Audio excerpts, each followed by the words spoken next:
Bonjour à toutes et à tous. Les meilleures choses ont une fin. Voici le sixième et dernier résumé d'un cycle d'enseignement consacré aux églises africaines européennes. Son titre, l'apport de l'éclairage postcolonial sur les églises afrodescendantes en Europe. On entend ici par postcolonial une situation datable dans le temps.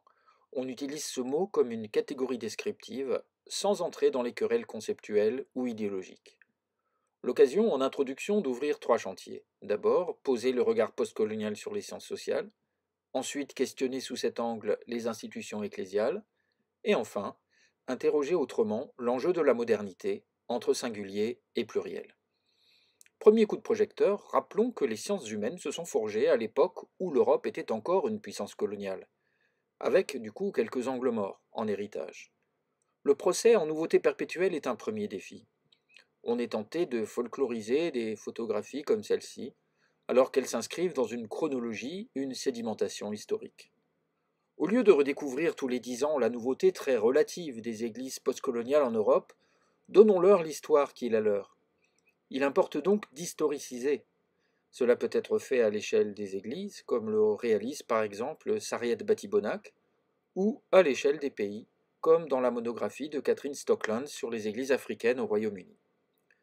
Deuxième piège qui peut guetter les sciences sociales, réduire l'altérité des églises postcoloniales à une essence. Ce réductionnisme peut avoir deux conséquences, ou bien celui de l'excuse.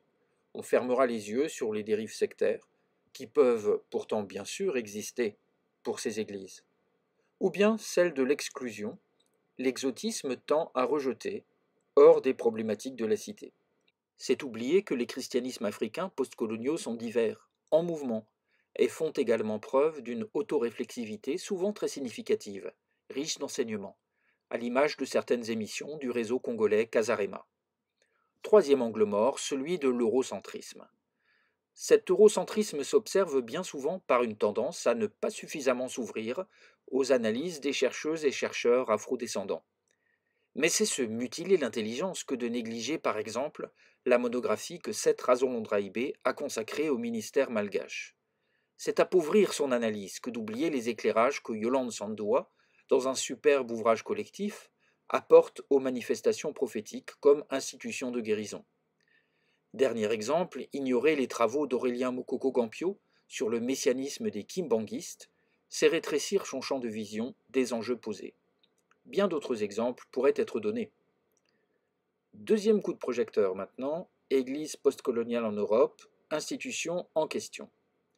À l'échelle européenne, soulignons que les états-majors chrétiens ont mis du temps, après les décolonisations, à comprendre que les Africaines et Africains pouvaient s'approprier le mandat de partir en mission, comme le rappelle Ogbukalou.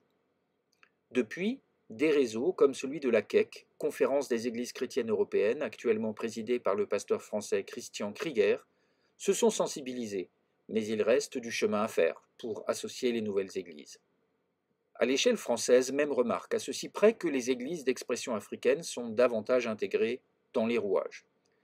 Il faut dire qu'elles ont bataillé pour cela, comme le rappelle l'anthropologue Bernard Bouter, auteur d'une remarquable contribution dans l'ouvrage La Nouvelle France protestante, notamment dirigé par le sociologue Jean-Paul Viem. Côté réseau catholique, notons les interfaces de recherche de Valérie Aubourg et son superbe programme Relimig, et du centre Istina.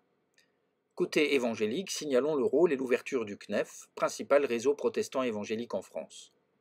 Du côté de la Fédération protestante de France, qui constitue le plus ancien réseau d'églises protestantes en France, ouverture en cours également, avec notamment les vice-présidences de Victoria Kamonji, puis de Christiane Enamé. Des réseaux d'églises d'expression africaine comme la CEAF pour la FPF et l'Écossais pour le CNEF sont entrés dans les institutions protestantes existantes, mais un long chemin d'interculturalité reste à parcourir, comme le fait observer le sociologue Jean-Claude Girondin, au-delà des visions naturalistes justement brocardées par l'écrivain Alain Maboncou. Décoloniser les mentalités et élargir le jeu, tout un programme. L'exemple français est éclairant. L'analyse des discours tenus par les responsables des réseaux protestants montre que le processus de décolonisation des imaginaires est en partie réalisé, mais qu'il reste des chantiers en cours, comme on le voit sur cette liste qui mériterait de longs commentaires. Signalons qu'en matière d'ouverture à l'interculturalité et aux acteurs chrétiens postcoloniaux, Il arrive que les médias s'avancent davantage que les institutions, comme par exemple la télévision EMCI TV qui fonctionne depuis 2017. Enfin, dernier grand coup de projecteur, celui de notre rapport à la modernité. Penser en situation postcoloniale, c'est se décentrer par rapport à des définitions un peu trop vite préemptées par l'Europe. L'occasion de mobiliser les travaux de Shmuel Eisenstadt qui fait l'hypothèse de modernité multiple, comme on observe par ailleurs des christianismes multiples. Ce travail de décentrage, on en retrouve des échos dans le très beau livre collectif publié aux éditions Classiques Garnier sous la direction de Jean Bobéro, Philippe Portier et Jean-Paul Villem. Cet ouvrage, dont on voit la couverture sur cette diapo, a pour titre La sécularisation en question. Il a été produit à l'occasion des 20 ans du laboratoire GSRL. Élargir la focale, c'est aussi s'interroger sur ce que Nicolas Bourriaud et d'autres auteurs appellent les altermodernités.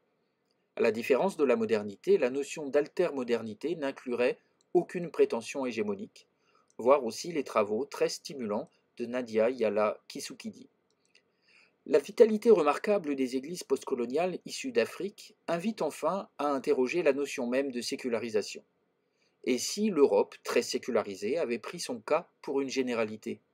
Et si la sécularisation constatée était sinon réversible, du moins mise au défi des recompositions militantes du croire, portées notamment par les églises postcoloniales? De quoi nous inviter pour conclure à beaucoup d'humilité. Ce cours sur les églises africaines en Europe est une première tentative pionnière de synthèse. Tout cela est largement améliorable, alors au travail. Ces églises postcoloniales ne sont pas que des formes militantes secondaires au sein du spectre des mobilisations étudiées par l'excellent Pape Ndiaye, elles méritent toute notre attention. En n'oubliant pas l'essentiel, ces églises d'initiative africaine en Europe sont aujourd'hui tout autant des églises européennes. Elles participent à la co-construction d'un destin commun qu'il nous appartient à toutes et tous d'écrire. Merci pour votre attention.